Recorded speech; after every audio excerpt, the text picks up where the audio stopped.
The BBC recently released an enraging article and the internet is going wild. And of course, as with any bad take, there are plenty of arguments in support of it. The article, Selling Children to Survive, Afghan Fathers Forced to Make an Impossible Choice, is framed to paint a sympathetic picture of the fathers who are selling their daughters into sex slavery or marriage in Afghanistan to older men. It would be one thing if these daughters were adults. That would be horrific in its own right, but these girls are children under 10 years old. One of them is 5. The article starts out kind of like a bad novel. As dawn breaks, hundreds of men gather at a dusty square. They line the roadside with weary faces, hoping someone will come along offering any work. It will determine whether their families eat that day. The likelihood of success, however, is low. Well, yeah, their government is the Taliban, so the likelihood of anything successful happening to any of them is low, particularly if there are a lot of women in that family. So the main argument in support of this article is that the families have it very hard because they were bombed back to the Stone Age, as one commenter put it, or that they have been occupied for a long time. What both of these comments ignore is that this is a cultural practice that has gone on for centuries. I couldn't even find an exact date from which it started, and I couldn't find a date where it was officially abolished or any enforcement against it was ever successful. This country has been engaging in selling little girls since before Islam came in, since before it was ever bombed, and since before the US pulled out. So that defense falls flat on its face. The article goes on to say that they can't sell little boys because they're the future breadwinners. But if there's no work, then they can't win any bread, can they? So that falls apart. There's one father in the article who's talking about selling his daughter. He has 2 older sons who both work. Granted, one is a shoe shiner and one is a rubbish collector, and they use that rubbish for fuel, but still, they both work. So the argument that, oh, if only I had a job, then I could feed my family, doesn't work here. I guess if he had a job too, but then he goes on to lament that, oh, he's too old, so no one wants to hire him for work, which then begs the question that if he's that old, how does he still have a wife young enough to bear him a child who's under the age of 10? Which probably means that he ended up having a child bride as well. But all of this ignores the fact that there are men with enough money in this country to buy these girls. And that money could be used to do something more productive, like start a business, have a farm, employ people. Some people, like Sarah Hayter, have argued that this is just marriage/indentured servitude. Ah, yes, 5-year-olds, famous for their ability to clean up messes and cook wholesome meals. But let's go back to the fact that there are men who are buying these little girls and have all of these wages. This is not a culture that has used money or resources to develop itself, to better itself. Every culture that protects children and stops engaging in things like human trafficking ends up more prosperous because they have values. They understand human worth, and not in a dollar amount, but in a way that values their lives as full human beings and respects them and respects bodily autonomy of those human beings. This ends up making those children healthier going forward. It makes it so that people respect each other going forward as they grow up in this culture. So these men could be, like I said, opening businesses, engaging in the economy, paying each other. One father said that if he sold his daughter, it would allow him to feed his family for up to 4 years. So arguably, those could go to wages that could help multiple families. And while we're on the topic of economic growth and families, we have to touch on the point that the article makes about Afghanistan having less aid than it did. They end up arguing that, oh, the poor Taliban, people just don't want to support it anymore. Their biggest donors, the US and the UK, have pulled out. And They have 70% less aid than they did last year. They do mention that this is because of the multiple human rights violations that the country engages in, but then the Taliban is quoted as saying, humanitarian assistance should not be politicized. Ah, yes. Grand humanitarians are the Taliban, aren't they? What with their public floggings, forcing women and girls into garbage bags all day. Human rights are super important to them. Also, I'd like to point out the word donors that they keep using when they refer to the US and the UK in this article and how we removed our aid. We're not donors. We provide humanitarian aid to lots of countries. That doesn't make us a donor. Afghanistan is not a nonprofit. They are a government responsible for their own people. And let's think about this for a minute. We were donating to them. A lot of money, apparently. And what did they do with it? They didn't teach their people how to farm. They didn't build any infrastructure. Instead, they doubled down on the human rights violations. They doubled down on restricting women's rights. They doubled down on removing education access. So instead of bettering the lives of their people, they were just kind of throwing some supplies out here and there and being like, we did it. We governed. We're humanitarians. No. Governments are responsible for maintaining allyship with other nations. They're responsible for the maintenance of their own people.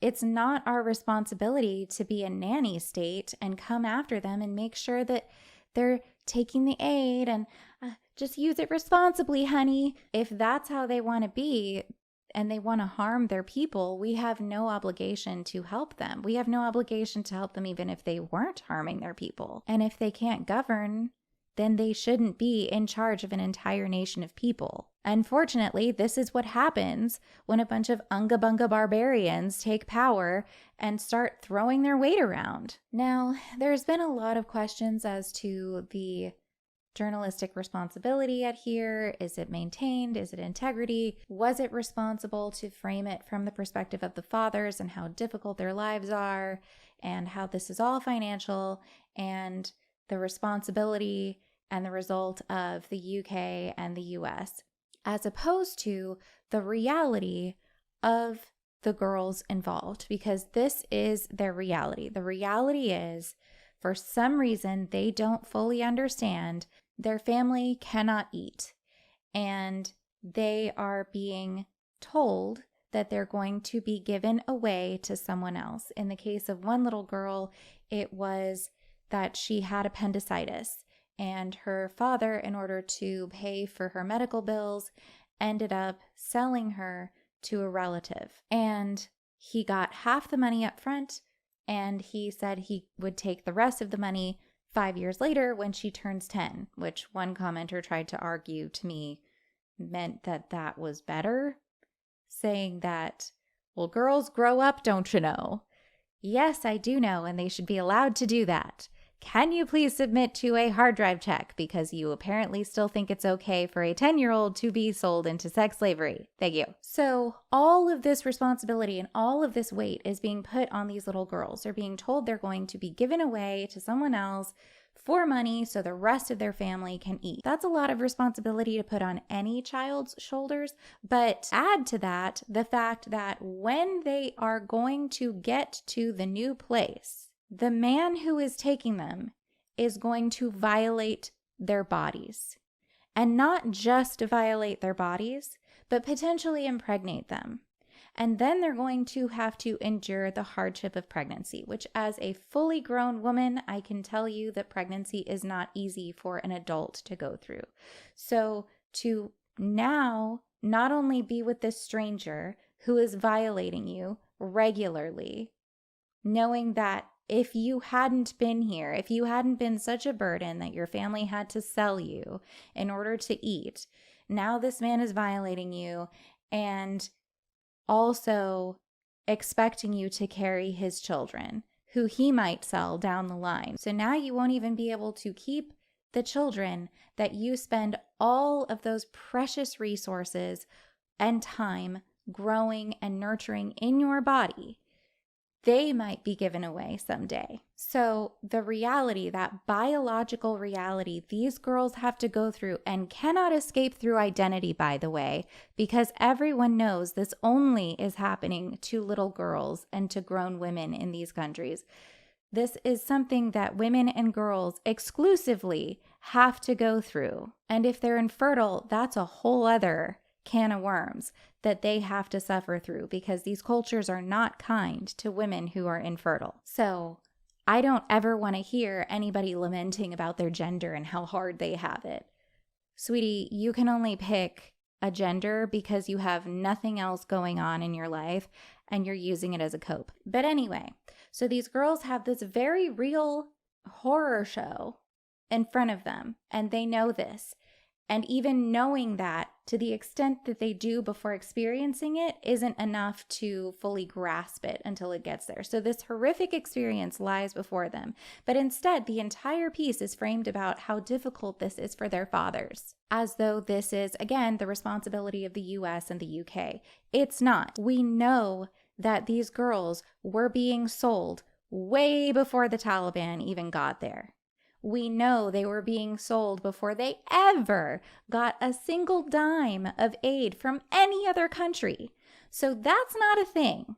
And it's not any more of a thing just because they're having hardship right now. But so my theory is this is all just a propaganda plot to soften the hearts of people around the horror that is child brides. And part of the reason why I have that theory is because unacceptable and unhealthy cultural practices have already been accepted in the West by governments like the UK. Things like cousin marriage were up for a ban, and they said, oh no, we have to be so sensitive to their cultural practice.